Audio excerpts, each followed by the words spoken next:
Fico muito honrada de estar aqui. A educação, o público da educação é onde as pessoas, os pais e os terapeutas da saúde, né? Eu transito entre a saúde e a educação e eu transito entre pais e terapeutas por também ter um filho autista, né? Meu filho tem 10 anos de idade. Então, meu filho está dentro de uma escola regular. Então, eu vivencio muito na pele os dois lados, né, da moeda. E a grande dificuldade e o grande desafio que nós vemos dos pais e dos profissionais é justamente a educação. Porque se a gente for pensar, a maior parte do tempo de uma criança, ela passa na escola. São, no mínimo, 4 horas dentro da escola. Então, a gente precisa fazer valer essas, no mínimo, 4 horas que esses indivíduos permanecem dentro da escola. Por isso, o papel de um professor na vida de qualquer indivíduo, né? Seja ele neurodiverso, que a gente chama, eu vou falar desse conceito de neurodiversidade hoje, que é um conceito novo, ou seja ele neurotípico. Mas esses indivíduos precisam do professor. Então, por isso que essa nossa conversa hoje aqui, em formato de aula, que eu vou trazer para vocês alguns pontos para reflexão. Hoje eu não vou trazer todas as respostas para as perguntas de vocês. Vocês vão sair daqui muito provavelmente com muitas dúvidas, com muitas perguntas. Mas o processo de aprendizado, ele é assim, ele é fruto realmente de um descontentamento que nós temos, e assim nós vamos buscar realmente conhecimento, nós vamos buscar aquilo que nós não sabemos. Então, eu acho que isso é o que nos move, isso é o que nos faz estudar, mesmo muitas vezes em condições adversas. Então, é importante também sair daqui com dúvidas, porque vai ser, eu quero lançar aqui pontos para que as pessoas possam refletir depois e elas possam se aprofundar e buscar em outras fontes. Justamente, e eu acho que é isso que o projeto de extensão faz muito nos alunos, né? Provocar realmente para que eles possam se aprofundar e buscar conhecimento naquilo que fizer mais sentido. Verdade. Bom, então posso começar a compartilhar minha tela aqui? Fica à vontade, professora. Beleza. O pessoal está lá agitado, né? Muito bom, gostamos disso. Gostamos, queremos o pessoal que está aqui ao vivo, que são os professores, que são os familiares, que são os acadêmicos, toda a comunidade que quer saber desse assunto. Vou falar numa linguagem que vai ser acessível para todo mundo, que todo mundo vai conseguir entender.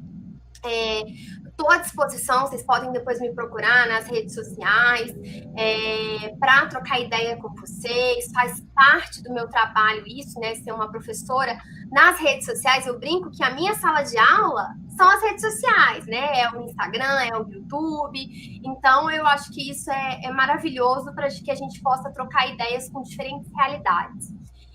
Eu acho, professor Ademar, que está chiando um pouquinho. Eu não sei se é o seu som aí ou se é aqui. Vou fechar. Talvez. Perfeito.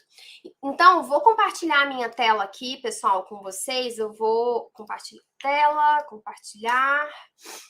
Então, pessoal, é o seguinte, eu gosto muito de fazer mapa mental. Quem é meu aluno sabe que eu não costumo fazer slide. Eu costumo fazer muitos mapas mentais. Inclusive, eu tô aqui com o Instagram, professora Ademar, ligado aqui, coloquei uma live aqui para as pessoas também poderem acompanhar aqui esse tema, que é tão importante e que a Universidade Federal de Uberlândia está propiciando para os seus acadêmicos, para a sua comunidade, essa oportunidade. Então, quem já está acostumado com as minhas aulas, que me conhece por alguma razão, sabe que eu faço muito os mapas mentais. E eu acho que eles são muito legais para a gente conseguir organizar os conhecimentos, né? Organizar aí os pontos que a gente vai falar hoje. Bom, o tema que a gente vai falar hoje é justamente o que o professor Ademar trouxe, que é autismo, comportamento, linguagem e inclusão, que foi o tema que foi proposto pela comissão, né, organizadora aqui desse nosso evento, para que eu trouxesse para vocês. Dentro dessa temática, autismo, comportamento, linguagem e inclusão, eu não podia deixar de trazer para vocês uma série de conhecimentos que, se você sair daqui hoje com esse conhecimento, eu tenho certeza que você já vai sair diferente do que você entrou. E eu também quero provocar em vocês a vontade de aprender cada dia mais, a vontade de buscar outros conhecimentos, de beber, né, de outras fontes, de se aprofundar e dizer que as crianças, os adolescentes, os adultos precisam de vocês. Então, essa é uma responsabilidade muito grande. Então, essa é algo que eu quero muito que vocês peguem para vocês da educação.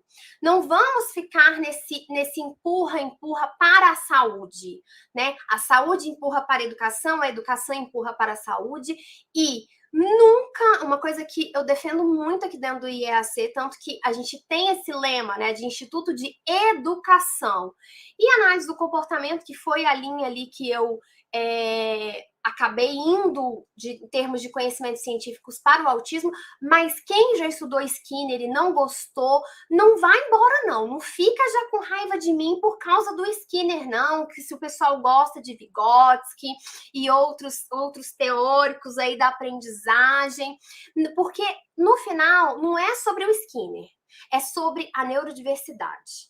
E o que eu falo para os alunos, eu não estou aqui advogando em prol do Skinner, né, B.F. Skinner, que vocês, dentro da faculdade de pedagogia, quando estavam estudando teorias da aprendizagem, puderam ver um pouquinho. Não é sobre o Skinner, é sobre a neurodiversidade e sobre como essa ciência ela evoluiu e ela trouxe para a gente tecnologias, ferramentas para que a gente possa utilizar no planejamento do aprendizado, no planejamento do ensino de habilidades. É sobre isso. No final, é sobre isso.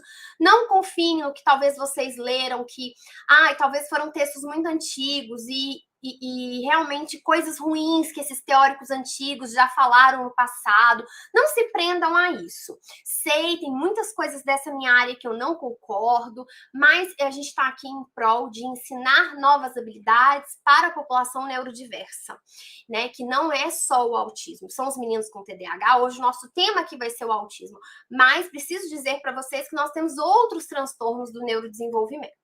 Tá? Então, eu vou começar aqui o meu mapinha.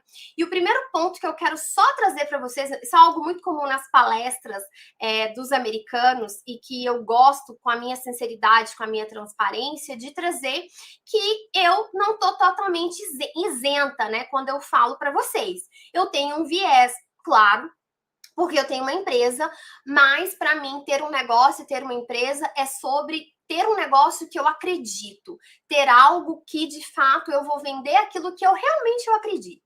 Né? Então, eu tenho uma empresa que comercializa cursos na área, que é o IEAC, então, de certa forma, eu tenho um conflito de interesses dentro da área, por ter uma empresa que tem formações, que tem treinamentos, tem pós-graduações, que é o Instituto de Educação e Análise do Comportamento. Então, gosto de deixar isso bem claro, porque faz parte da nossa forma de trabalhar aqui dentro do IAC, a nossa transparência sempre e a verdade em primeiro lugar. Bom, dito isso, a gente precisa falar do conceito de neurodiversidade antes da gente falar do autismo.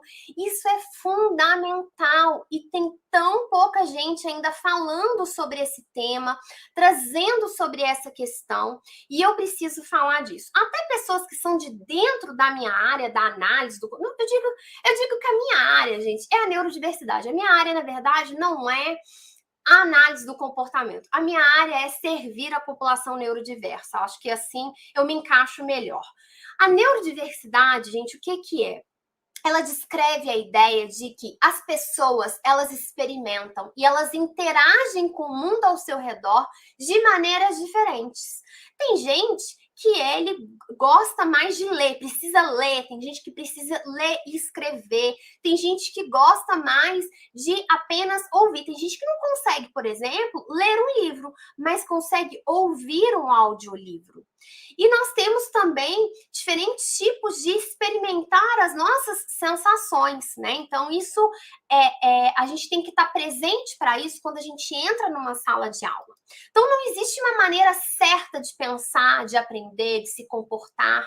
E dentro do conceito de neurodiversidade, as diferenças, elas não são vistas como déficits.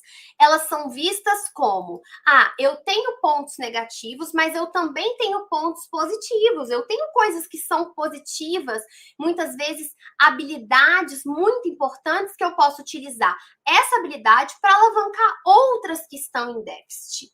Então, isso dentro do conceito da neurodiversidade é trazido de maneira muito importante e que eu gosto muito e eu concordo muito. Esse conceito, para quem quiser se aprofundar, já vem aí o primeiro ponto para quem quiser ler um pouquinho mais sobre isso, vem de uma autora, de uma socióloga, que é a Judy Singer. Tá? Ela é socióloga e ela é autista. Então, esse conceito vem trazido por ela, o conceito de neurodiversidade. Então, os defensores da neurodiversidade, né, desse tema, eles sugerem que há muita atenção nas deficiências que acompanham as condições, por exemplo, como o TDAH e outros transtornos.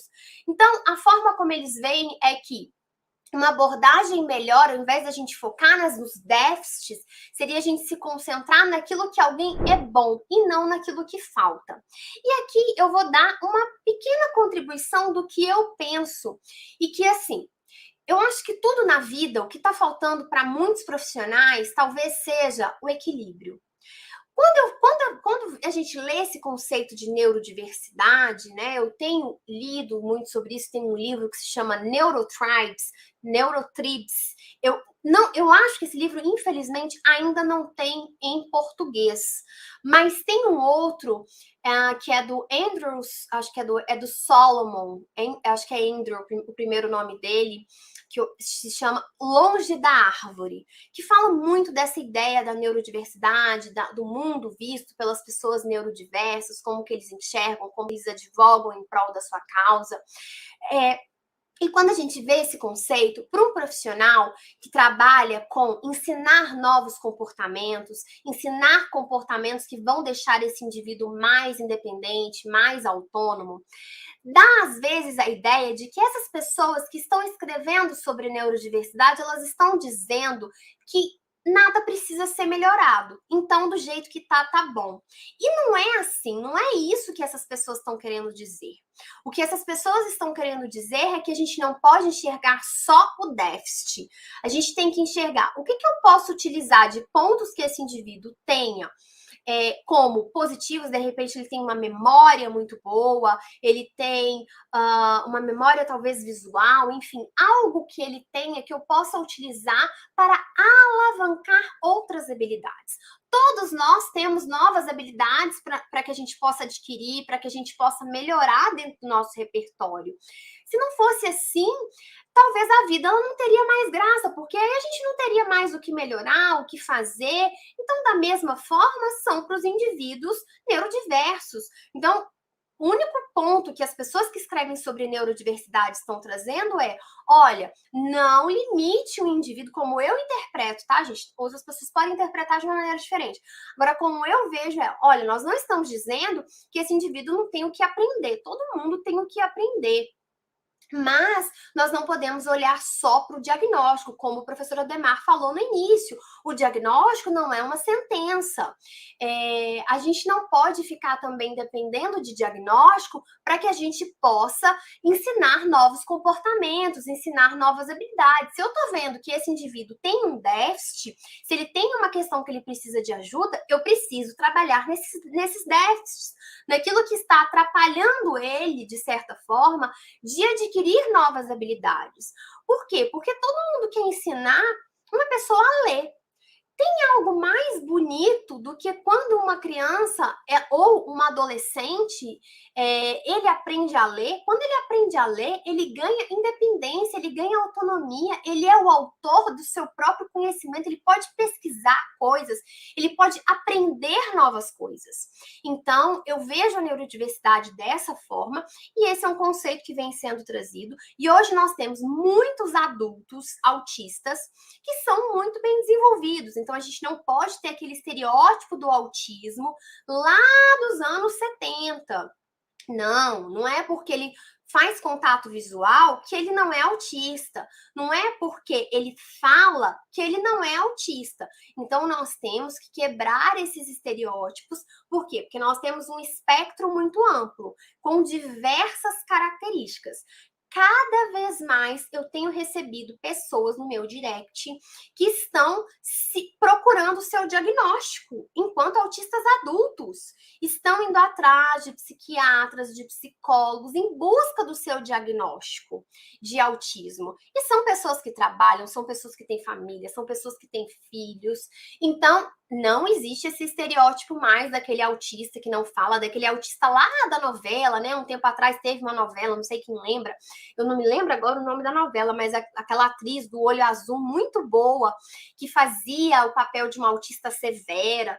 Então, nós temos um espectro muito amplo. Nós temos desde uma pessoa totalmente que não fala nada, até uma pessoa que fala, se comunica, fez faculdade, casou, tem filho, mas que tem dificuldades em algumas áreas que nós vamos falar delas aqui.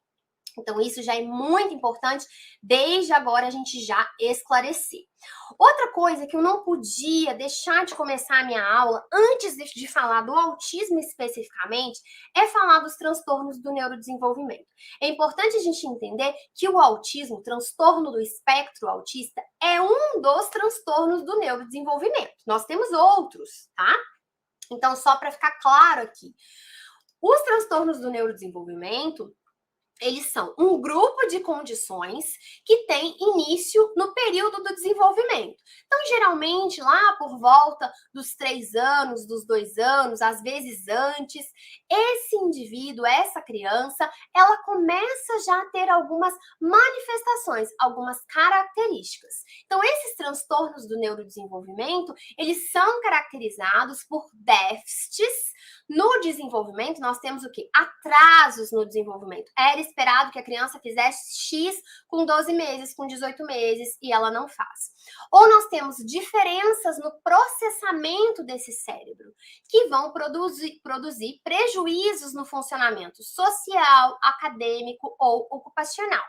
Então, os déficits ou essas diferenças, elas vão variar, desde limitações muito específicas no aprendizado ou no controle de funções executivas. É uma criança muito agitada, é uma criança impulsiva, é uma criança extremamente nervosa, até prejuízos globais de habilidades sociais ou intelectuais. Então, o que foi feito ao longo de todos esses anos? Esses transtornos, eles foram categorizados, eles foram definidos, eles foram agrupados de acordo com seus sintomas, de acordo com seus prejuízos, nas suas determinadas ali funções, para que se possa ter um diagnóstico. Então, nós temos hoje aqui 7 tipos de transtornos do neurodesenvolvimento. Nós temos o transtorno do desenvolvimento intelectual, e dentro do transtorno de desenvolvimento intelectual, nós temos alguns subtipos de transtornos do desenvolvimento intelectual. Então, toda essa referência aqui, que eu até esqueci de colocar aqui, nós temos DSM-5, versão já atualizada, que teve uma atualização agora em 2022 no DSM-5. Tá? Então, nós temos esses 7 tipos de transtornos. Transtorno de desenvolvimento intelectual, transtornos da comunicação. Dentro dos transtornos da comunicação, eu tenho subtipos de transtornos da comunicação. Então, que geralmente lá os fonoaudiólogos que entendem mais sobre isso. Então, só para vocês terem em mente, o tanto que isso aqui é amplo, nós temos uma pós-graduação só de transtornos do neurodesenvolvimento, onde a gente tem cada profissional falando especificamente aí de cada um desses transtornos, desde o processo diagnóstico até o processo de avaliação. Nós temos o transtorno do espectro autista, chamado de TEA também, que é o que nós vamos falar aqui hoje. O transtorno do déficit de atenção e hiperatividade, TDAH, também muito falado na educação. Transtornos específicos da aprendizagem, mais falados ainda, né? Pensados na educação, transtornos de leitura, transtornos de escrita. Nós temos transtornos motores. Dentro dos transtornos motores, também nós temos subtipos de transtornos motores. E nós temos uma classificação que se chama outros transtornos do neurodesenvolvimento, quando esses transtornos não se encaixam em nenhuma dessas categorias, nós temos essa outra classificação. Então, olha como é amplo as questões dos transtornos do neurodesenvolvimento. E olha que interessante, um transtorno que se fala muito, que é o transtorno opositivo desafiador, por exemplo, ele não está encaixado aqui no transtorno do neurodesenvolvimento. Ele está lá nos transtornos de conduta, que são outros tipos de transtornos mentais e psiquiátricos. Por que estou trazendo isso? Porque é um transtorno muito falado no meio escolar, né? Então, são coisas que a gente precisa ter essa noção ampla. Não é que a gente está falando, então, Michele, você está me dizendo que agora eu sou um professor, eu estou na sala de aula e eu também tenho que fazer diagnóstico.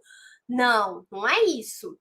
Nós temos que saber fazer os encaminhamentos, porque seria pedir demais os professores, não é, né? Para isso que se tem os médicos, os psicólogos, os psiquiatras, os fonoaudiólogos, terapeutas ocupacionais, fisioterapeutas. Porque, por exemplo, eu sou mais especializada no transtorno do espectro autista. E acabo ficando ali com o transtorno de desenvolvimento intelectual e o TDAH, porque muitas vezes são transtornos que co-ocorrem com o autismo. Então, nós podemos ter a co-ocorrência de mais de um transtorno. Mas, eu sempre falo, não fica se preocupando para quem não trabalha com diagnóstico, no meu caso, eu não trabalho com diagnóstico. Não fica se preocupando tanto com essa questão de dar diagnóstico, por quê? Porque a gente precisa se preocupar quais os déficits que esse indivíduo tem, como que eu posso fazer com que esses déficits sejam superados, como que eu posso ensinar essas habilidades que estão em atraso. Beleza. Deixa esse trabalho do diagnóstico para os profissionais que atuam com o diagnóstico. Tanto que eu sempre falo para os meus alunos, olha, uma excelente área para quem é psicólogo, por exemplo, se especializa em diagnósticos do transtorno do neurodesenvolvimento. Fica especialista só nisso. Domina todas as avaliações, domina, principalmente quem é da neuropsicologia, se especializa em diagnóstico. Que aí você trabalha com diagnóstico e você encaminha para a intervenção. Então, são diversos caminhos. Tem uma galera que se especializa, está se especializando no diagnóstico de adultos, por exemplo. Outra está com as crianças e adolescentes. Então, é importante a gente ser um profissional especialista. Né? Geralmente, o profissional especialista é o profissional mais valorizado. Basta a gente pensar, o que é mais fácil? Eu ter um clínico geral ou eu ter um pneumologista? É mais fácil eu ter um clínico geral. O pneumologista é um profissional que nós temos em menor quantidade. Com isso, ele acaba sendo um profissional mais valorizado no mercado, de todas as maneiras. Né? Monetariamente, de oportunidades de trabalho. Então, essa é uma coisa que eu sempre falo. Busque ser especialista, até para evitar que você tenha um burnout, né? Que você fique estressado, ansioso, tenha problemas de saúde.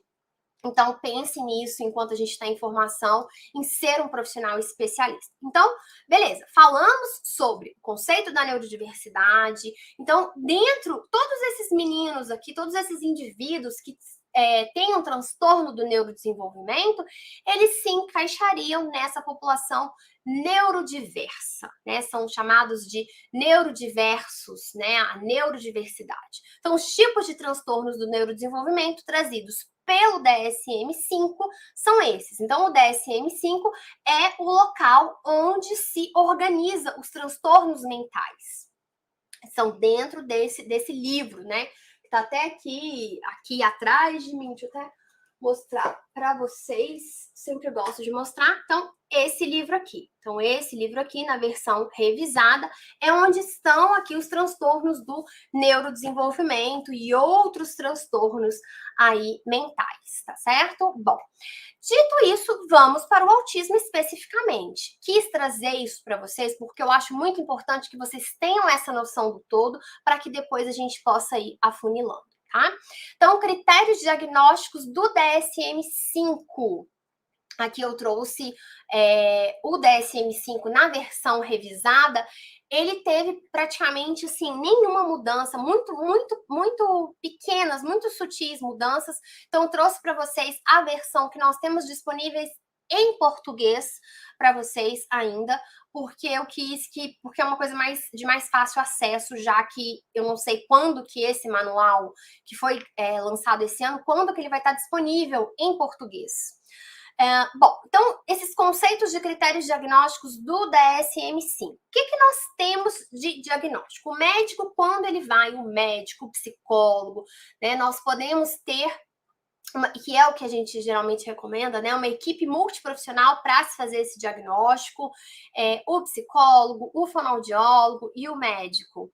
Geralmente, um neuropediatra para crianças ou psiquiatra infantil, e geralmente para adolescentes e adultos, acaba que quem atua muitas vezes, adolescentes ainda até vem o neuropediatra, mas muitas vezes quem acaba ficando ali com os adultos são os psicólogos e são os psiquiatras. Então, o que nós temos? O que é olhado de diagnóstico no autismo, no transtorno do espectro autista? Nós temos déficits persistentes na comunicação social e na interação social em múltiplos contextos. Então, é quando a família fala que, olha, ele é assim, não é só na escola, não, ele é assim em casa, na casa da avó, em todos os ambientes que a gente frequenta, ou na maioria deles. Então, isso é muito importante do profissional que atua com o diagnóstico, ele ter essa sensibilidade de fazer as perguntas certas. Então, nós temos múltiplos contextos, conforme manifestado por tudo que segue atualmente, ou seja, está acontecendo naquele momento na vida do indivíduo, ou por uma história prévia, aconteceu recentemente. E aí, o DSM traz alguns exemplos para gente do que seriam esses déficits persistentes na comunicação social. Nós temos déficits na reciprocidade socioemocional, variando, por exemplo, de uma abordagem social anormal, de uma dificuldade para estabelecer uma conversa normal, de responder, você pergunta uma coisa, ele te responde. Ele desenvolve uma conversa, ele desenvolve um diálogo, né? Tem um compartilhamento reduzido de interesses, de emoções ou afeto, até uma dificuldade para iniciar ou responder a interações sociais. Então, aqui, às vezes as pessoas acham, então quer dizer que o autista, ele não é carinhoso, ele não gosta de afeto. Não, não é isso. São características que os indivíduos podem ter ou não, e que elas variam em níveis. E variam também como ocorre, se são com pessoas da família, se são com outras pessoas. Então, existe uma variabilidade, tá? Então, muitas vezes, só quer falar daquilo que ele gosta. Ele não quer falar daquilo que eu gosto, ele quer falar só daquilo que ele gosta, só do interesse dele. Então, exemplo, tem uma capacidade de envolvimento com as outras pessoas e do compartilhamento de ideias e sentimentos de uma maneira reduzida. Então, tem essa dificuldade de falar das suas próprias emoções, de entender as emoções do outro, de entender como que o outro pensa, o que o outro está sentindo naquele momento. Então, tem esse filtro social, muitas vezes, com alguns déficits, com dificuldades. Outra coisa que nós podemos ter aqui dentro desse critério A, que são esses déficits na comunicação social e na interação social. Outro exemplo que pode acontecer, déficits nos comportamentos comunicativos não verbais, usados para interação social, variando, por exemplo, de uma comunicação verbal e não verbal pouco integrada, uma anormalidade no contato visual, uma linguagem corporal diferente, ou déficits na compreensão e uso de gestos, a ausência total de expressões faciais e comunicação não verbal. Então, muitas vezes tem dificuldade nessa Se você faz uma expressão mais assim, igual eu tô fazendo para vocês nesse momento, às vezes vai ter uma dificuldade de entender o que você está querendo dizer, essas pistas, aquela coisa, o nosso corpo comunica. Muitas vezes o indivíduo dentro do transtorno do espectro autista vai ter essa dificuldade em fazer essa leitura do seu corpo comunica, né? Pra gente poder falar de uma maneira bem simplificada o que seria esses déficits na comunicação verbal e não verbal, né? Essa questão do contato visual. Não são todos os autistas que têm, como eu falei no início para vocês, tem indivíduos que não vão ter problema com contato visual, outros vão ter problema, outros vão fazer contato visual, mas vai ser uma duração de contato visual menor.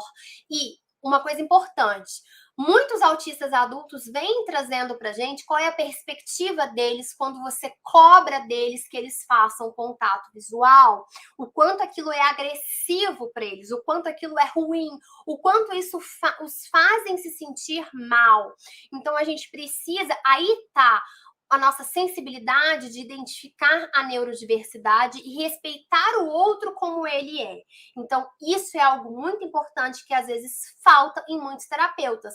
Por exemplo, quando quer ensinar contato visual para o indivíduo. A gente não faz isso. Isso é algo muito importante. Algo que era feito lá na década de 80, mas que em 2022 nós não fazemos mais.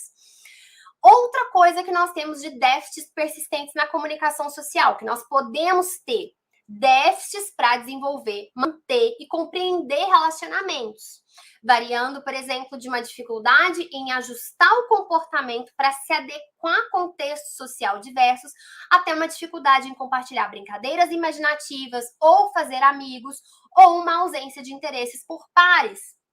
Então, aqui, o que o DSM está trazendo para a gente nesse ponto 1, 2 e 3? Está nos trazendo exemplos do que seria esses déficits persistentes na comunicação social e na interação social.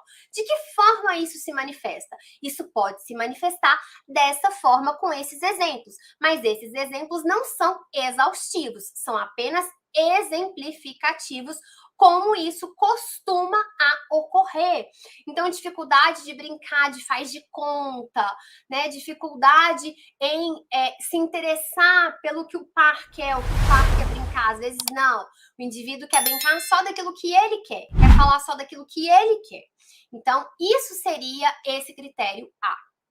Dentro do critério B, nós temos padrões restritos e repetitivos de comportamentos, interesses ou atividades, conforme manifestado por pelo menos 2 dos seguintes exemplos, seja ocorrendo agora ou por uma história prévia. E aqui nós também temos exemplos que são ilustrativos e não exaustivos. Mas, geralmente, nós temos que ter pelo menos 2 desses critérios para que entre aqui dentro desse critério B.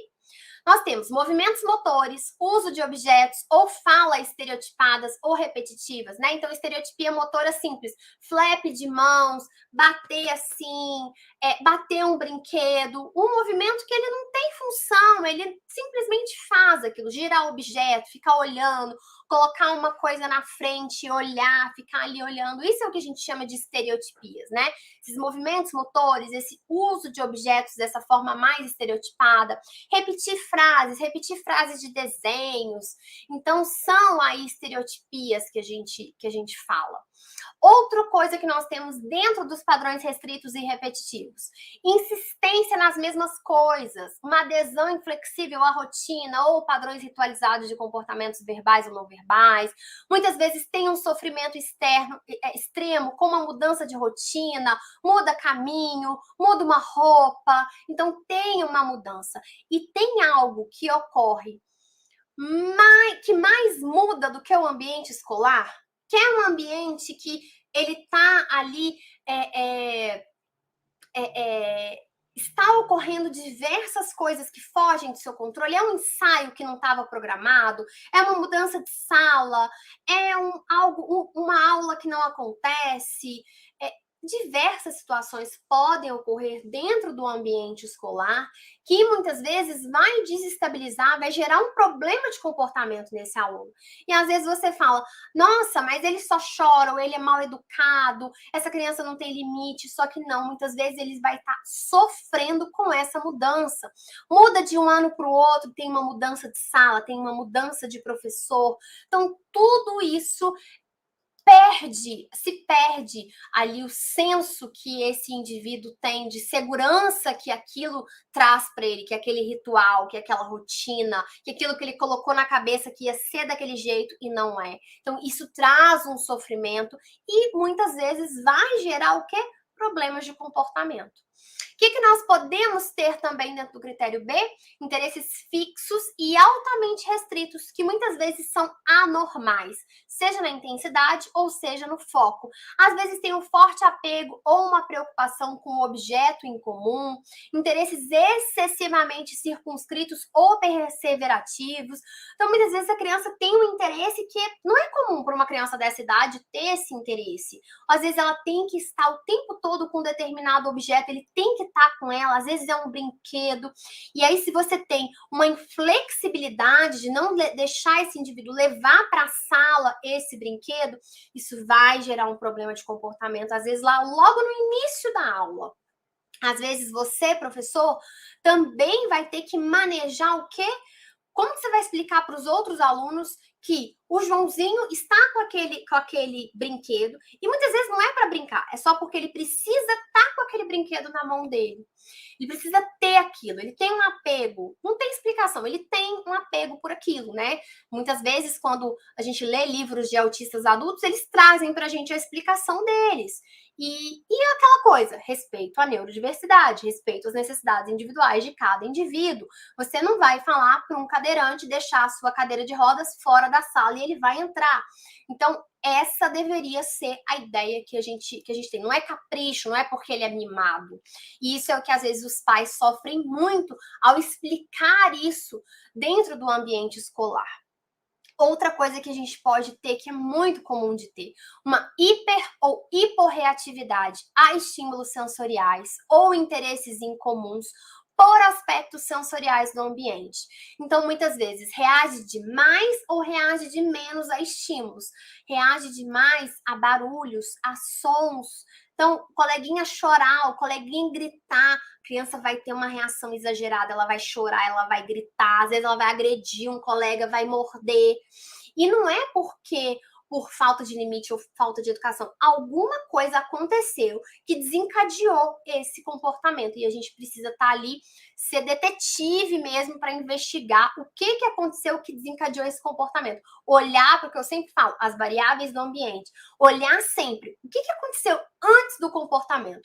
O que aconteceu depois da emissão do comportamento? E buscar ter essa relação para a gente entender qual foi a função deste comportamento para que a gente possa agir na função. Não está tão ligado à forma do comportamento. Ah, ele mordeu, ele gritou, ele jogou alguma coisa no chão, ele agrediu. Tá, eu sei que isso gera um impacto emocional na gente, mas o mais importante para a gente resolver o problema é o entender a função do comportamento e não a forma do comportamento. Bom, então nós temos esses critérios A e B como critérios definidores aí do diagnóstico de autismo. Então, esses sintomas, eles devem estar presentes precocemente no período de desenvolvimento, mas muitas vezes as famílias só vão perceber isso quando essa criança, esse indivíduo, entra na escola. Geralmente, 3 anos, 4 anos. Hoje, cada vez mais os pais, por acesso à informação, estão descobrindo cada vez antes. Então, tem mães aí que com 12 meses já sabem o que é esperado. Ah, meu filho não tá dando tchau, não tá apontando, eu mando beijo, ele não dá, ele não faz contato visual comigo. Então, as famílias estão muito mais empoderadas de conhecimento e, claro, graças à rede social, à internet, que dá acesso a conhecimento às pessoas. Então, os sintomas, eles vão causar um prejuízo, né, clinicamente, que são significativos para o funcionamento social, profissional, ou em outras áreas importantes na vida do indivíduo. Então, não é aquela coisa que se manifesta, mas não tem ela passa ali desapercebido, ela não afeta, não. Aqui são sintomas que de fato afetam a vida, o funcionamento desse indivíduo. Então, essas perturbações, elas não são mais bem explicadas pela deficiência intelectual, né, mais especificamente transtorno do desenvolvimento intelectual, ou por um atraso global do desenvolvimento. A deficiência intelectual ou o autismo, muitas vezes eles são comórbidos. Então, é o que eu falei, eu posso ter mais de um transtorno do neurodesenvolvimento ocorrendo. Então, muitas vezes, indivíduos autistas têm também a deficiência intelectual associada.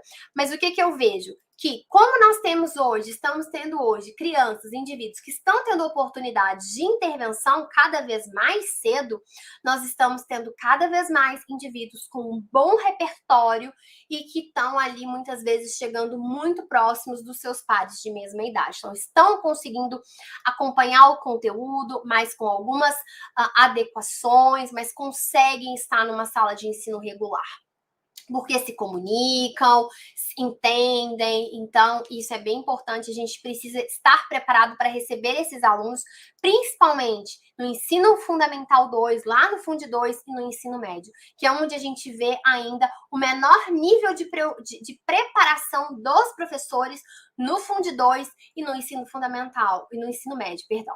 Porque Fundo 1 ainda são mais novinhos, educação infantil são mais novinhos, mas Fundo 2, quando você tem um aumento de disciplinas, a coisa começa a ficar muito mais desafiadora para o ambiente educacional. Então, para se fazer diagnóstico de TEA e deficiência intelectual, o ponto olhado é a comunicação social, ela deve estar abaixo do esperado para o nível geral do desenvolvimento. E aí nós temos o que muitas pessoas falam dos níveis de gravidade do TEA, né, dos níveis de gravidade do transtorno do espectro autista. Antes, dentro do DSM-4, se falava em leve, moderado e severo. Hoje nós falamos em nível 1, 2 e 3. Então, nível 1 exige apoio, nível 2 já tem um apoio mais substancial, e nível 3 um apoio muito substancial, seria o que se chamava-se de severo. E aí nós podemos ter níveis de gravidade olhando para os comportamentos de comunicação social e para os comportamentos e interesses restritos. Então, não vou entrar aqui no detalhe, senão a gente ia ficar muito tempo aqui e eu tenho outras coisas que eu quero passar para vocês. Nós temos também a classificação do DSM no CID-10, que é a classificação internacional de doenças. Lá dentro do CID-10, que os profissionais da saúde também utilizam, está definido o autismo como transtorno invasivo do desenvolvimento, que é definido pela presença de desenvolvimento anormal e ou comprometido, que se manifesta antes da idade de 3 anos e pelo tipo característico de um funcionamento anormal em todas as 3 áreas de interação social, comunicação e comportamento restrito e repetitivo. Mas agora nós já temos vigendo a CID-11, né, Classificação Internacional de Doenças 11, que tá vigente, começou a estar vigente agora a partir de janeiro de 2022.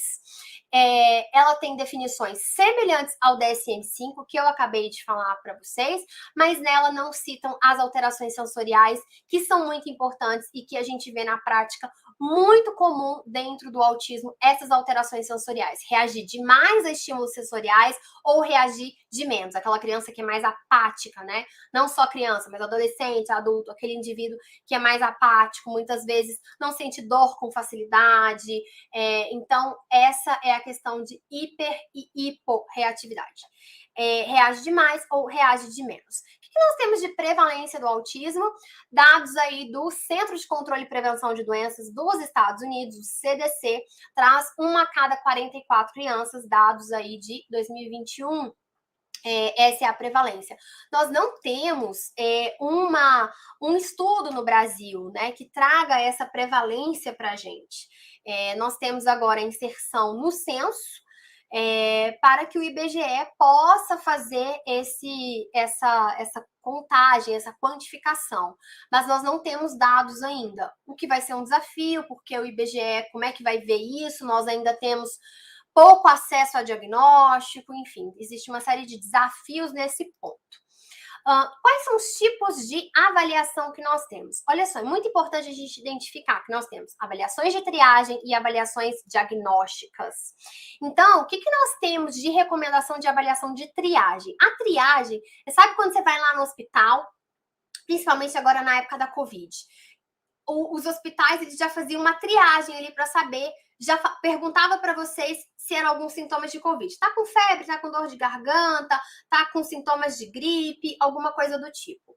A triagem para o autismo e para algum atraso no desenvolvimento é da mesma forma. É você enxergar algum alerta vermelho. Porque quando eu enxergo um alerta vermelho, é igual a gente. Eu tô espirrando, eu tô com dor de garganta. Não é um alerta vermelho para a gente, desde 2020 começou a ser um alerta vermelho para a Covid. O que geralmente a gente vai fazer? A gente vai fazer um teste de Covid. Então, o teste de Covid seria a nossa avaliação diagnóstica. E a avaliação de triagem são alguns, dentro do autismo, são alguns checklists que você vai preencher para ver se essa criança tem alguns sinais desse alerta vermelho. Então, o alerta vermelho é como a gente no Covid. Nossa, tô com nariz escorrendo, dor de garganta, acho que eu vou fazer um teste. Então, a gente mesmo já aprendeu a fazer isso, a fazer essa triagem com a gente mesmo, coisas da pandemia, né? Que é a recomendação da Associação Americana de Pediatria? Seria que todo pediatra fizesse avaliação de triagem para o autismo aos 9 meses de idade, aos 18 meses de idade e aos 30 meses. Deveria ser um procedimento padrão. Assim como pesar a criança, medir a cabeça, a circunferência aqui da cabeça, deveria ser um procedimento padrão. Os pediatras precisam aprender a fazer avaliação social das crianças, né, do desenvolvimento dela. Então, essas são avaliações de triagem. Aí nós temos as avaliações diagnósticas. Então, deu um alerta vermelho, aí encaminha para uma avaliação diagnóstica. Aí são diversos tipos de avaliações, de escalas, que são realizadas por profissionais, psicólogos, fonoaudiólogos, que vão, geralmente, quem mais realiza essas avaliações diagnósticas acaba sendo o psicólogo realmente, e o fonoaudiólogo nas questões de linguagem e comunicação. O que nós temos de idade de diagnóstico? Hoje nós já temos sinais de alerta aos 12 meses. Mas a idade mais comum, em média, do diagnóstico é aos 3 anos, né? Isso aí são literaturas americanas. E o diagnóstico mais seguro, sim, ele já pode ser feito entre 18 e 30 meses. Não existe isso de esperar os 4 anos, 5 anos, 6, 7 anos. Não existe isso. Nós já podemos fazer um bom profissional capacitado, aquele especialista que eu falei lá no início, já pode fazer um diagnóstico entre 18 e 30 meses. Inclusão escolar, o que a gente precisa pensar? Eu quero trazer alguns pontos para vocês da educação inclusiva. E toda a base de literatura que eu estou trazendo para vocês é a literatura americana. Porque quem realiza mais pesquisas, realmente, assim, não só americana, mas aqui eu trouxe também de outros países, mas fora do Brasil é ainda, infelizmente, onde nós temos a maior base de pesquisas. Mas o Brasil, ele tem muitas leis, né? Até falei para o professor Ademar que essa parte de legislação e educação especial e políticas públicas, quem fala mais é o meu marido, quem entende mais essa parte é ele. Eu realmente acabo estudando só no que tange mais as estratégias.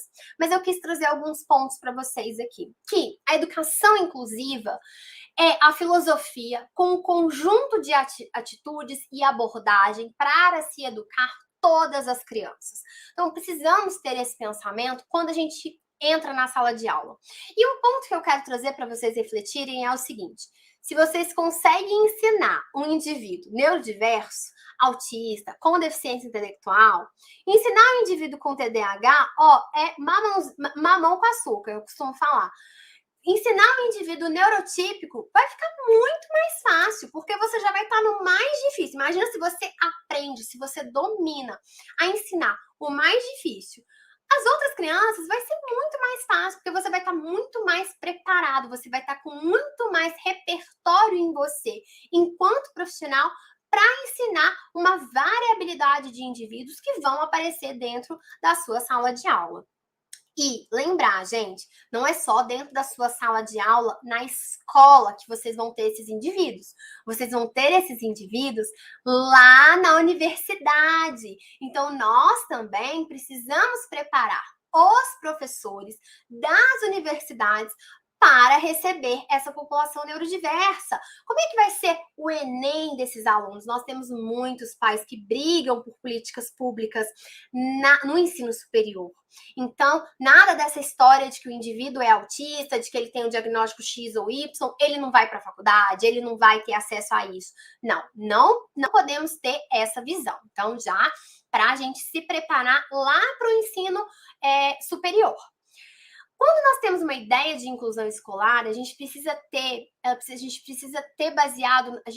essa crença de que os alunos, com todos os tipos de habilidades, eles têm o direito a uma educação que seja significativa, que seja apropriada e que seja equivalente aos seus pares. Então, precisamos ter isso como um mantra. E você precisa ser flexível para pensar. Você muitas vezes não vai ensinar tudo que tem lá na BNCC, na Base Nacional Curricular. Professores de História, de Geografia, como que eu posso simplificar esse conteúdo?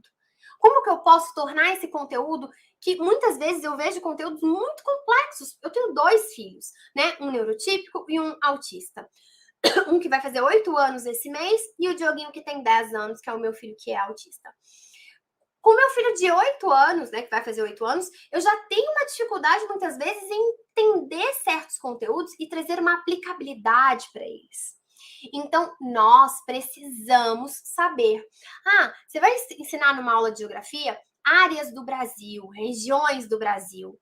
Pense em como que você pode simplificar, como que você pode usar da vivência dele, da viagem que ele fez com a família, de onde que a avó dele mora, de onde que diversas pessoas da família, para onde que ele passou as férias, como você pode trazer uma aplicabilidade prática para esse conteúdo? Então, precisamos pensar sobre isso em forma de simplificar. Pense em ensinar o que vai ser significativo, o que vai ser importante para ele de conhecimento de mundo que ele vai ter. Então, isso é muito importante. Então, muitas vezes você vai ter que cortar certos conteúdos, cortar o nível de aprofundamento. Então, já estou falando de estratégias práticas para o dia a dia mesmo. Bom, a educação inclusiva, essa é uma literatura dos Estados Unidos, a realidade deles, que eles têm lá. Por quê? Os Estados Unidos era um país extremamente que separava. Tinha educação regular, né, que eles chamam lá de general education, e tinha a educação especial, né, ainda tem. Então, muitas vezes, as crianças nos Estados Unidos, elas são preparadas nas terapias para que possam ir para a educação regular. Então, muitas vezes, a educação especial era a regra para alunos com algum transtorno. No Brasil, a gente não tem até esse modelo, né? Tivemos uma época e depois nós mudamos aí para o sistema inclusivo. Quem é professor aí de educação especial, que entende dessa história da educação especial no Brasil, vai saber muito mais do que eu sobre esse assunto, mas só para dar esse contexto aqui dessa literatura. Então, a educação inclusiva, ela representa uma preocupação de toda a escola. Então, toda a escola precisa ter essa preocupação. E ela precisa trabalhar para alinhar a educação especial com a educação geral, de uma maneira que efetivamente e eficientemente transmita uma educação de qualidade para todos. Então, isso é muito válido, né, para as escolas que têm atendimento educacional especializado, que muitas vezes eu tenho alunas que são dessa realidade, que são coordenadoras de escola no setor público, importante dizer, inclusive de Minas Gerais. E aí eu vejo muito, lembrando aqui das nossas conversas, é importante ter essa integração, muitas vezes, desses profissionais que estão ali para fazer o atendimento educacional especializado com o professor da sala de aula regular. Então, bem importante a gente ter essa preocupação de todos, nada de empurrar para o colega. Não, isso aqui não é minha obrigação, eu vou passar para outro. Não, ele é seu aluno, ele precisa estar integrado dentro da sua sala. Então, em 1994, a Unesco ela declarou que a educação inclusiva era a forma mais efetiva de ir contra abordagens discriminatórias e atitudes em direção aos alunos. Então, nós temos essa preocupação internacional e países de grandes índices de desenvolvimento educacional, como Canadá, Dinamarca, Nova Zelândia, apoiam a educação inclusiva. O que nós temos como barreiras contra a inclusão escolar? O próprio Unesco trouxe para a gente alguns pontos que são barreiras, problemas que vão impedir que essa inclusão ela aconteça. Nós temos professores não suficientemente treinados para alunos com deficiência. Nós vamos culpar o professor? Não, muitas vezes a gente vai ter que culpar o sistema que vem desde a graduação, mas que nós estamos trabalhando aqui nessa palestra que vocês estão tendo para realmente conseguir minimizar esses déficits de formação. Então, isso é importante. Currículos não elaborados para atender as necessidades da diversidade dos alunos também é um ponto. Recursos inadequados, visão da própria sociedade de uma baixa expectativa, uma tendência a culpar a dificuldade do aluno ou o seu diagnóstico. Muitas vezes se fala, ele é assim mesmo, é porque ele é autista. Ele não lê porque ele é autista. Por que você sabe que ele é autista? Ele não lê, ele não consegue fazer nada dentro da sala de aula, ele não fala. Então, fica nessa explicação que ela é circular. Você não chega numa conclusão. Então, isso não vai te dar solução. Então, trazido aí pela Unesco. O que nós temos de outras literaturas? Falta de colaboração entre professores é uma barreira para a inclusão. Relação fraca entre professores da educação especial e da educação geral. Ausência de preparação para o trabalho com alunos de inclusão. Ausência de conhecimento e experiência com alunos de inclusão. Atitude negativa do professor em relação à inclusão. Ele não quer mais trabalho. Isso vai dar trabalho demais, ele não vai aprender. É uma barreira. E muitas vezes a inclinação do professor, ele já tem essa ideia pré-concebida. E aqui eu trouxe para vocês a literatura, para quem quiser se aprofundar no tema. Perspectivas de análise da inclusão. Olha só, nós precisamos pensar quais são os efeitos da inclusão para os alunos neurodiversos, ou seja, para o autista, para o aluno TDAH, para o aluno com algum transtorno do neurodesenvolvimento. Qual é o efeito que a inclusão tem nele? E aí nós temos que pensar no efeito acadêmico, ou seja, o quanto ele está tendo de ganho em leitura, em repertório matemático, nas disciplinas. Qual que é o efeito acadêmico que se tem? E qual é o efeito social que tem?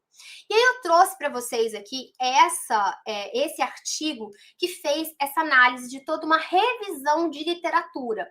E o que se foi encontrado é que, primeiro, nós ainda temos muito a que pesquisar sobre esse tema, mas nós não temos, o mais importante que eu acredito que a gente precisa ter em mente nós não temos dados de efeitos negativos para os alunos, nem neurodiversos e nem neurotípicos, quando eles estão incluídos no ambiente junto com os outros alunos. Mas nós temos alguns fatores que vão propiciar para uma inclusão de sucesso. Então, nós temos o efeito social, aí tem diversas literaturas que a gente ia passar aqui a noite inteira passando, vendo elas, mas eu quis trazer a mentalidade para vocês. Efeito acadêmico e efeito social. E qual é o efeito nos alunos neurotípicos? Efeito acadêmico e efeito social.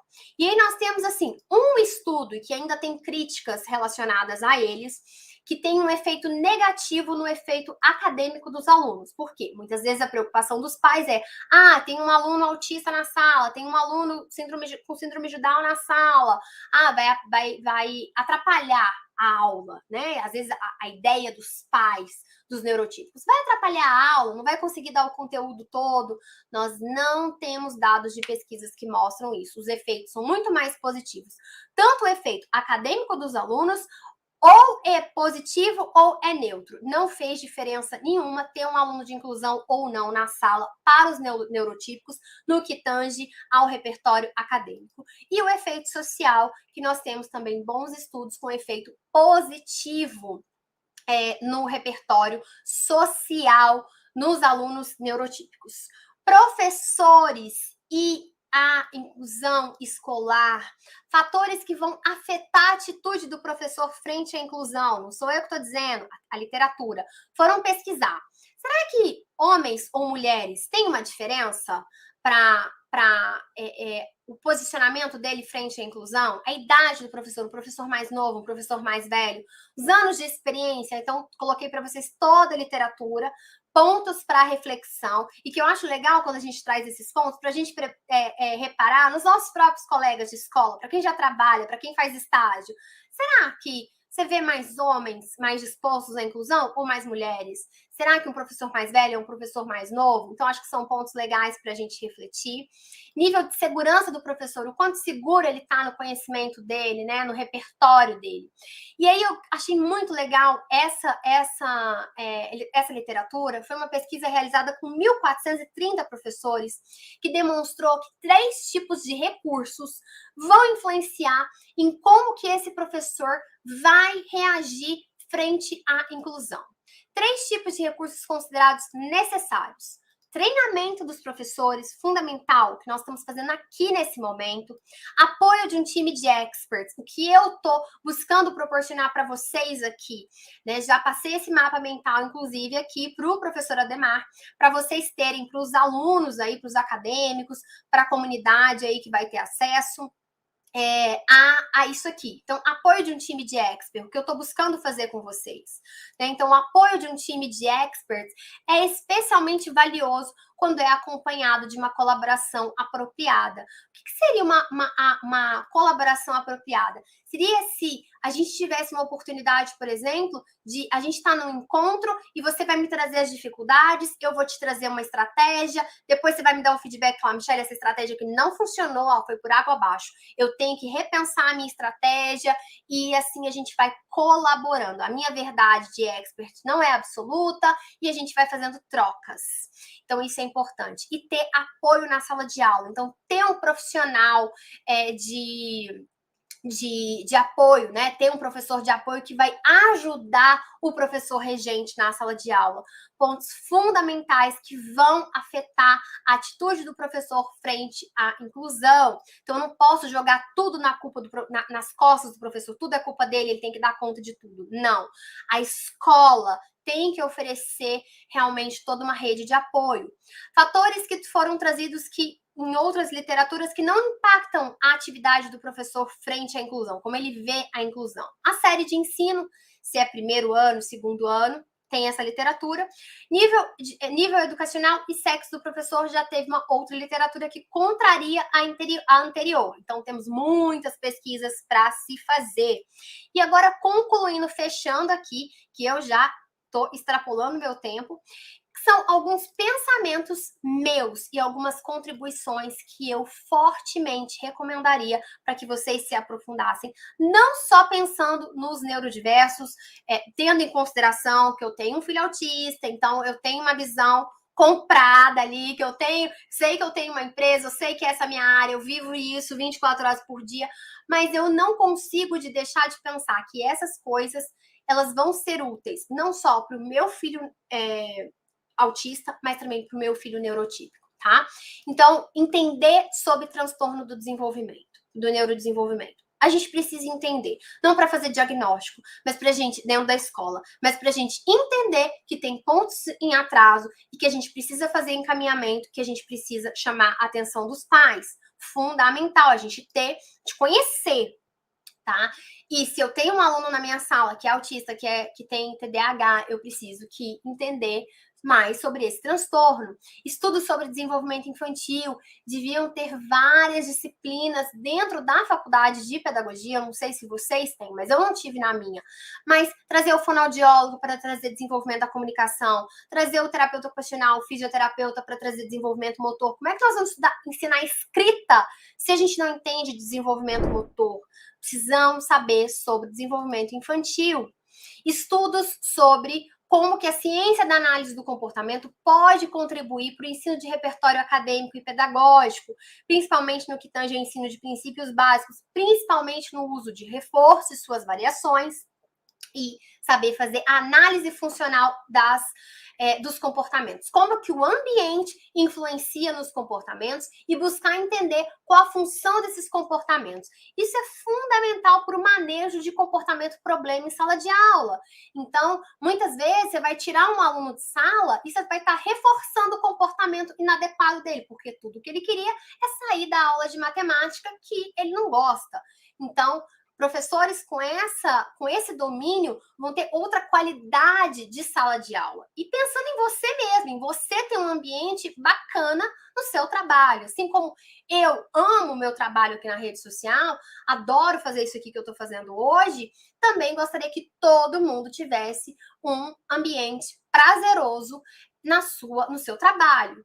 Estudos sobre sistema personalizado de ensino, que em inglês é o PSI. Então, acredito que isso aqui vai ter literatura em português, mas são sistemas de planejamento de ensinos baseado em algumas metodologias específicas. Estudos sobre instrução direta e instrução explícita. Isso está sendo muito trazido. Foi trazido isso, inclusive, no painel nacional da leitura, que até o MEC pegou isso para a formação de professores no Brasil. O Painel Nacional da Leitura foi um compilado de evidências científicas para ensino da leitura que foi feito nos Estados Unidos, mas que eu vi que o MEC também adotou na sua formação de professores. E a importância de ensinar sobre leitura, que inclusive amanhã eu vou dar uma aula sobre isso no YouTube, tá lá no meu YouTube, Michele Freitas, sobre ensino da leitura. E como que a gente pode ensinar os componentes fundamentais para a leitura se baseando na instrução direta. Tá? Então, deixei o termo em inglês aqui também para pesquisa. E importância de coletar dados para a gente saber se aquelas intervenções que nós estamos fazendo estão dando certo ou não estão. E aí nós temos uma forma de coleta de dados que se chama ensino com precisão, em inglês Precision Teaching, que, gente, isso aqui nem nos Estados Unidos, muita gente não sabe disso aqui. Então, vocês estão assim, nós estamos aqui ó, na ponta da ponta, busquei trazer os caminhos para vocês, porque isso aqui, tudo que eu trouxe aqui para vocês, são coisas para inserção na sala de aula, pensando em qualquer sala de aula, tendo você alunos neurodiversos ou não. Então, formas de ensino de conteúdos fundamentais para o aprendizado de vocês. Bom, é isso. Concluí todo o meu mapa, toda a minha apresentação. Estou à disposição. Oi, professor, que show, hein? Estava aqui acompanhando, né, a sua palestra. Nossa, quantas informações atualizadas, nós só temos a agradecer, viu, professora Michele? Né, esse cenário muito importante, né, que a senhora trouxe para essa discussão, fundamentado, muito importante isso. Essas referências, algumas eu conheço, né, outras não, mas que eu vou procurar também ler. O pessoal está elogiando muito as referências, isso é muito importante. A sua didática também, já estou te elogiando aqui, né, ao vivo. E nós temos muitas questões, muitas perguntas, mas vamos só em algumas devido ao tempo, tá, professora Michele? O seu material, um show, outro elogio também, o carinho, sabe? O tato, muito legal. O pessoal perguntou do Prezi, depois eu passo para a senhora as curiosidades, né? Um show esse Prezi, principalmente com as suas informações e o seu trabalho nele. Pois bem, professora Michele, posso mandar a primeira? Então, vamos lá. Diante de tantas informações, muitas questões que foram colocadas para que eu pudesse repassá-las, a senhora perfeitamente já até respondeu. Muitos acadêmicos, muitos professores que estavam assistindo já até anunciaram, foi respondido, professor. Olha que legal, professora Michele.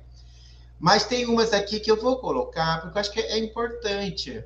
Sim. Por exemplo, né, a questão, como que desencadeia esse transtorno, né? É desencadeado, a gente pode falar nesses termos, né?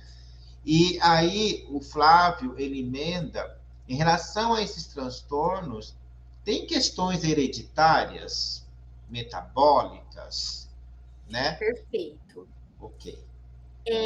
Olha só, o indivíduo, ele nasce autista. Então, nós tínhamos até, há muitos anos atrás, uma ideia. Esses dias eu até estava vendo um seriado, adoro seriados.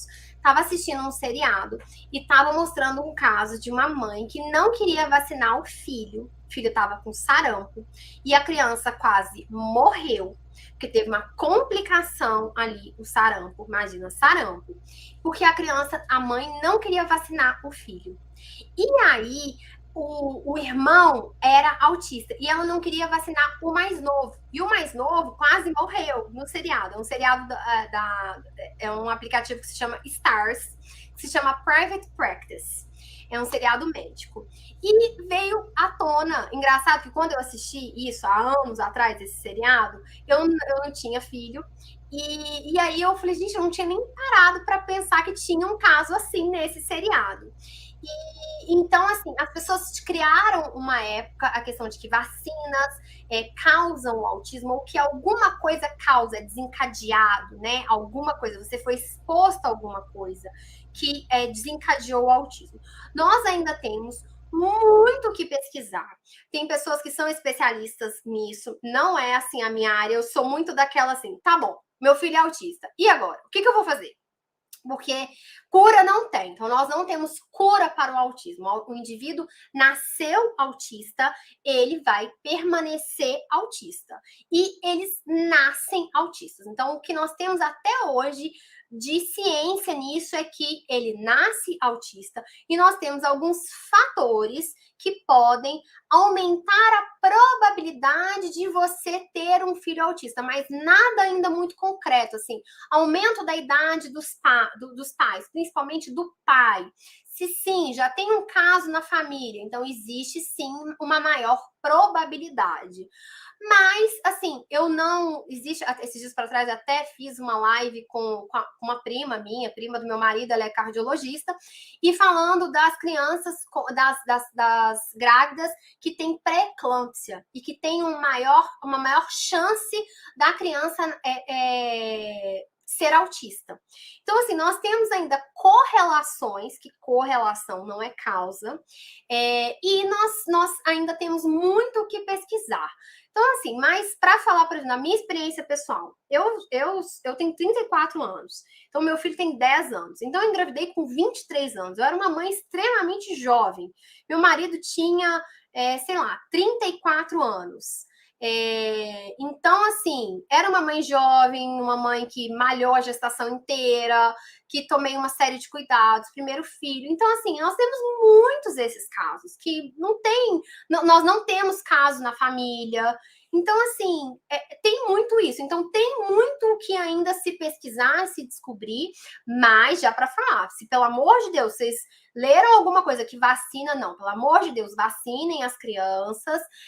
Vacinação é super importante, a gente tem que confiar na ciência, porque a gente tem que se apegar ao que nós temos de concreto de evidência. O que nós temos de concreto de evidência é que vacina não. Quem publicou esse estudo foi uma pessoa que teve a licença até cassada já nos Estados Unidos, nem sei se esse indivíduo ainda está vivo, mas não tem isso, e o indivíduo nasce autista. Então, tem algumas coisas, claro, que tem caso da família, maioridade dos pais, principalmente do pai, já tem um irmão. Mas, como eu falei para vocês, olha, o meu caso foge totalmente. Meu segundo filho, eu descobri o autismo do meu filho quando eu estava grávida do meu segundo filho. Então, o meu filho, claro que eu tive medo também. É uma criança neurotípica. E depois disso, eu tive uma terceira gestação, mas que infelizmente eu perdi. Então, assim, eu gosto de falar isso para os pais não ficarem também nessa neura, né? Nesse desespero. Estarmos atentos, vigilantes é importante, mas não podemos também ficar ali, então não vou ter outro filho porque eu tenho medo.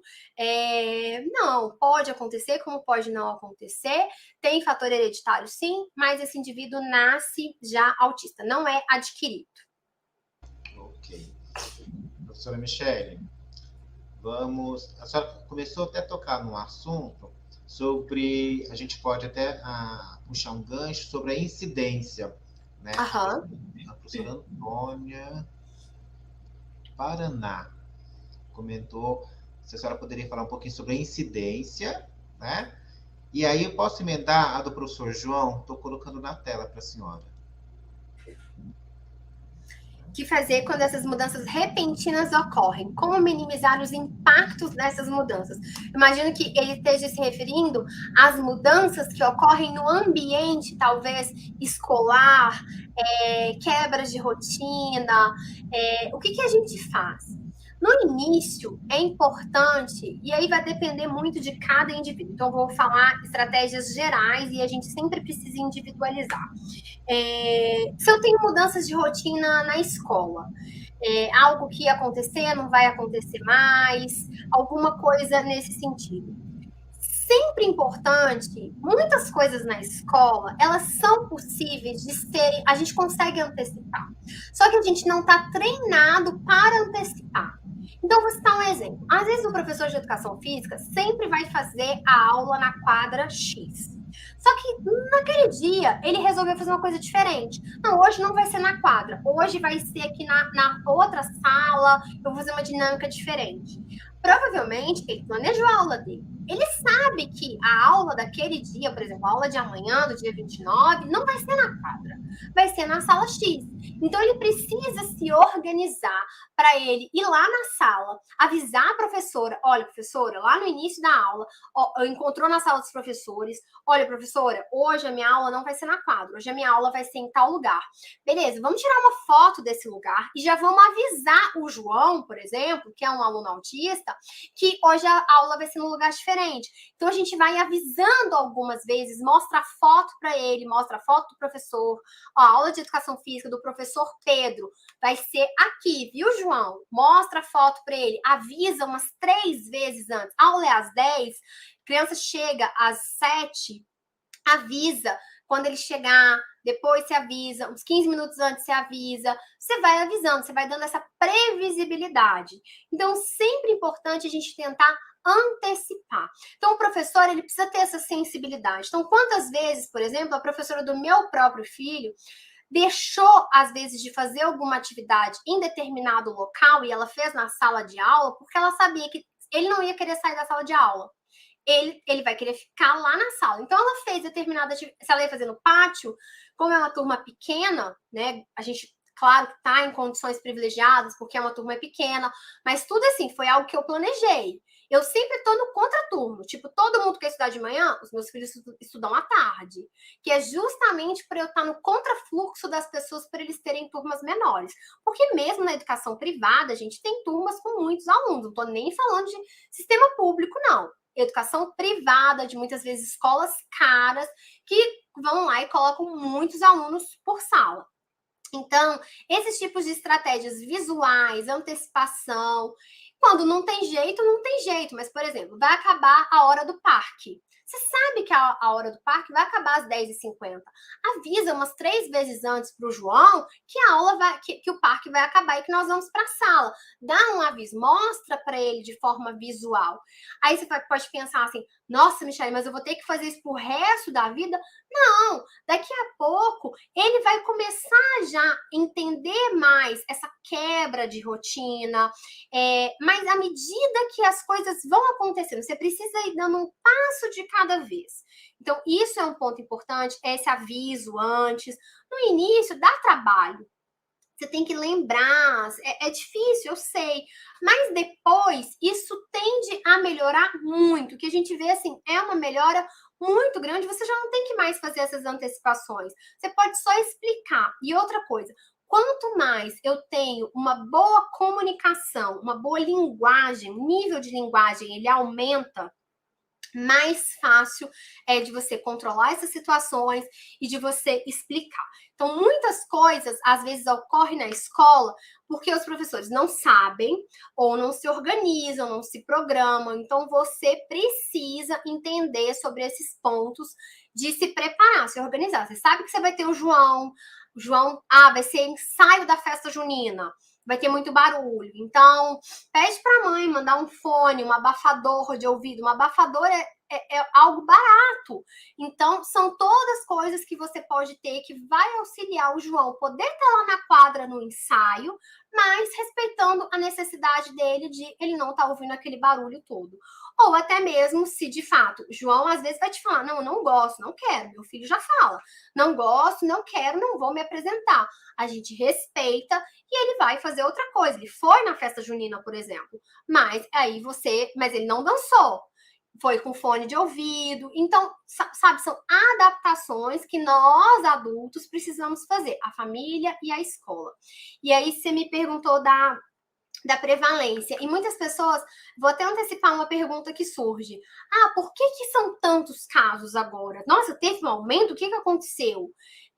Que leva, às vezes, as pessoas até pensarem, é algo adquirido, é algo fruto de alguma coisa que a nossa sociedade está sendo exposta hoje e que a sociedade dos nossos avós, dos nossos bisavós não foram expostos? Não.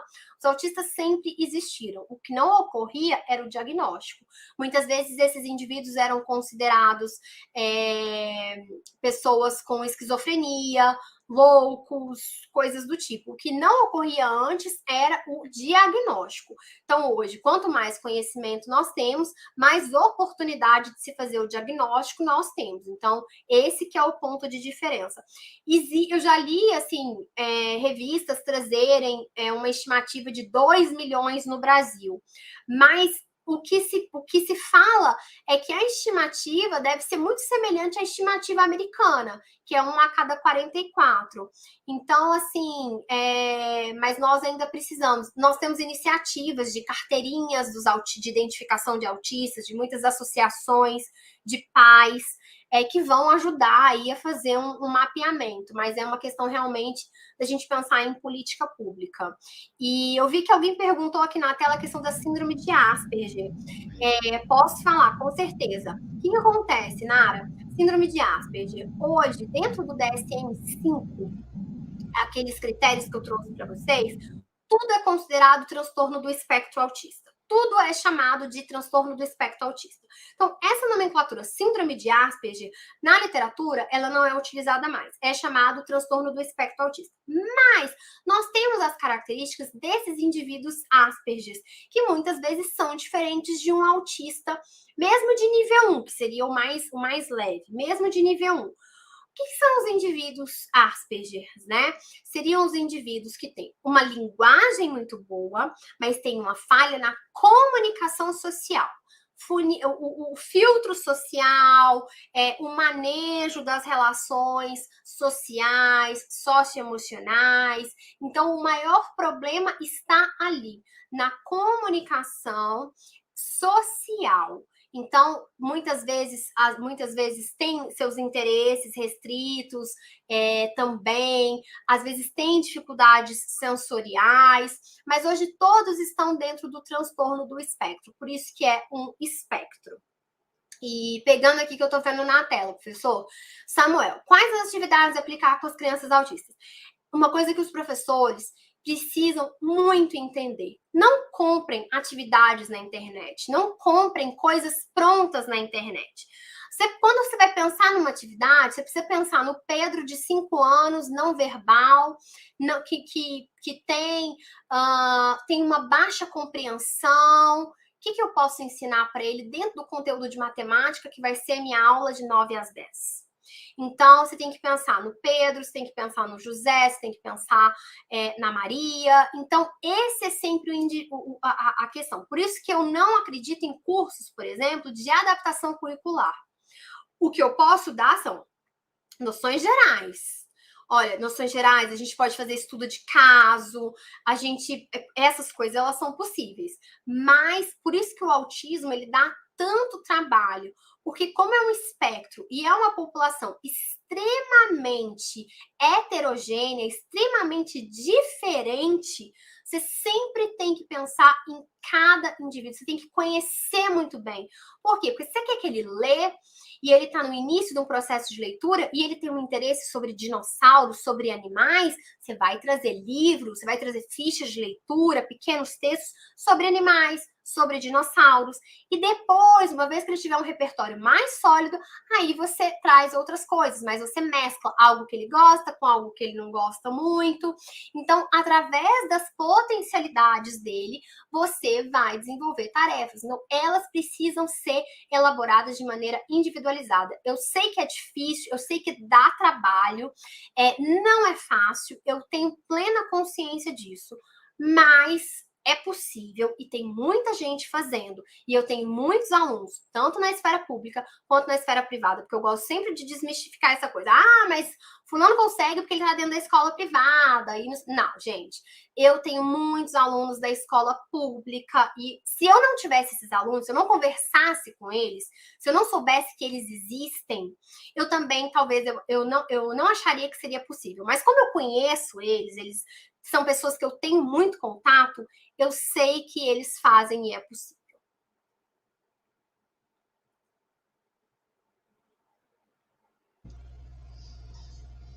Que show, Michele, professora Michele. Só que, infelizmente, né, o nosso tempo já se esgotou. Eu, por mim, ficaria aqui te ouvindo, né? Mas você tem compromisso, nós temos compromisso, as pessoas que nos assistem também. Mas o assunto é muito interessante e você trata desse assunto tão bem que a vontade é ficar te ouvindo mesmo. Então a gente já te agradece de coração, tá? Por essa palestra maravilhosa, que servirá de base para futuras discussões. E infelizmente a gente tem que encerrar. Então fica aqui o nosso muito obrigado a essa parceria, a sua presença aqui conosco, né? Tão competentemente desenvolvida. Fica o carinho aqui da Universidade Federal de Uberlândia. Agradecer a você e a todos que prestigiaram e que vão prestigiar, né, durante a semana. Vai ficar gravado aí, porque são conhecimentos que precisam ser socializados, né? As pessoas precisam ter acesso e a internet possibilita isso. Então, de coração, nosso muito obrigado e passo para as palavras finais. Obrigada, eu fico muito feliz de estar aqui com vocês, é um prazer.